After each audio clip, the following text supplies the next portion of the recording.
Hi everyone, I'm Nadine and I'd like to show you today how to bake a delicious sweet and moist cake for Christmas time that's made entirely with rye flour.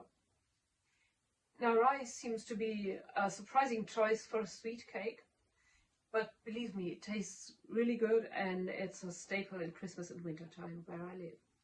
It's made with honey and originally also with sugar beet syrup, which may not be available where you live, which is why I replaced it with maple syrup and molasses. But if you can get dark sugar beet syrup, then it's closer to the original if you use that.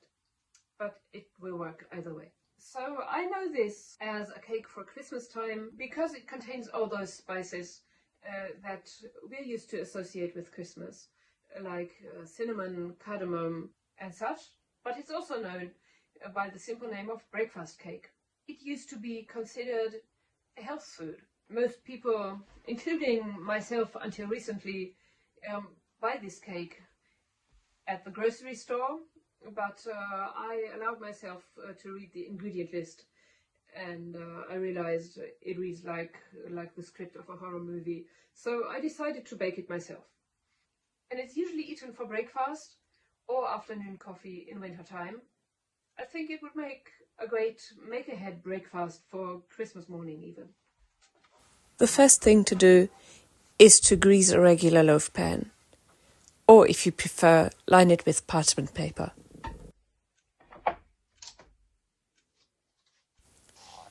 I used freshly milled rye flour, but whole grain rye flour from the store will work too.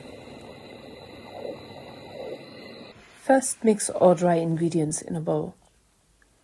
That's 2 cups of whole rye flour, a 1/4 cup of raw cane sugar, 1½ teaspoons of baking soda, and 1/2 teaspoon of fine salt.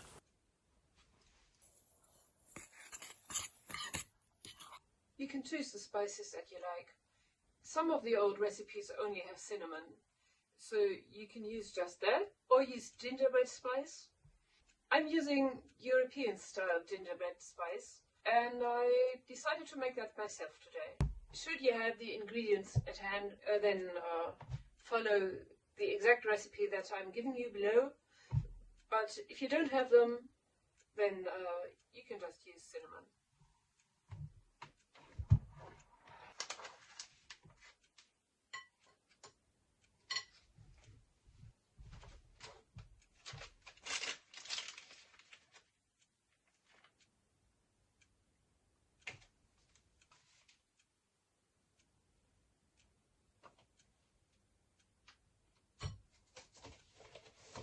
The spices that I used were 1 teaspoon of cinnamon, 1/2 teaspoon of ginger, a 1/4 teaspoon cloves, a 1/4 teaspoon nutmeg, and a 1/4 teaspoon of cardamom.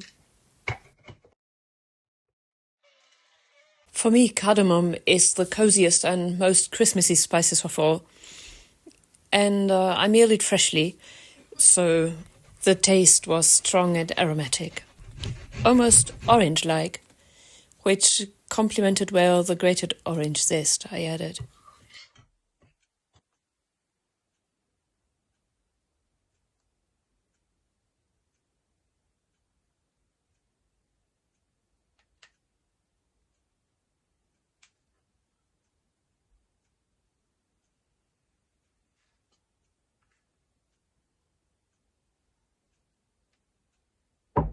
You may think that I forgot the butter or oil in the recipe, but I didn't. Because there's 2 things that are very special about this cake. One is that it's made entirely with rye flour, and the other is that it really doesn't contain any added fat at all. All the moisture and softness comes from the honey and syrup or molasses. The quantities are 1/2 cup plus 2 tablespoons of honey, 1/2 cup of molasses or dark sugar beet syrup, and a 1/4 cup of maple syrup.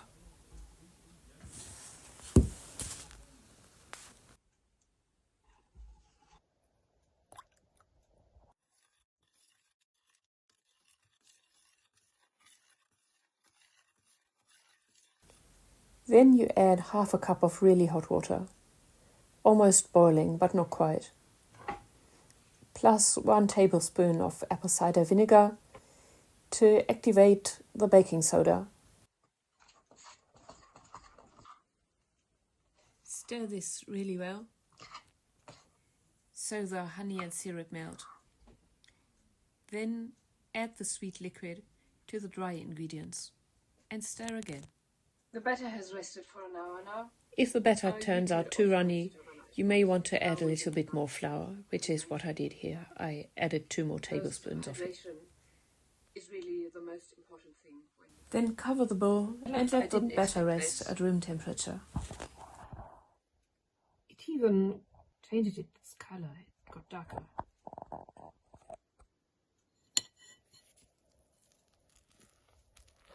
It's very sticky too.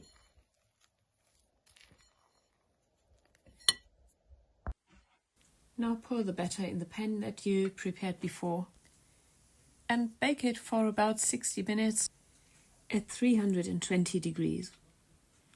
That's Fahrenheit or 160 Celsius. Now you get the cake from the oven and leave it to cool off, covered. I actually even put on a second cloth, and you should leave the cake at least overnight and can even leave it for several days. It will keep for a week at least and will get better from day to day. And that's why I said it's a great make-ahead Christmas morning breakfast, because you don't even have to make it on the busy day just before Christmas Day, but can even make it several days ahead. You can see the golden brown syrup on the surface, and the crumb on the inside is just as moist and sticky. It even gets, I would say, gooey when you leave it for a few days. Thank you for watching. I hope you enjoyed the video, and if you try the recipe, please let me know how it turned out. I'd love to see you again on my channel. Bye!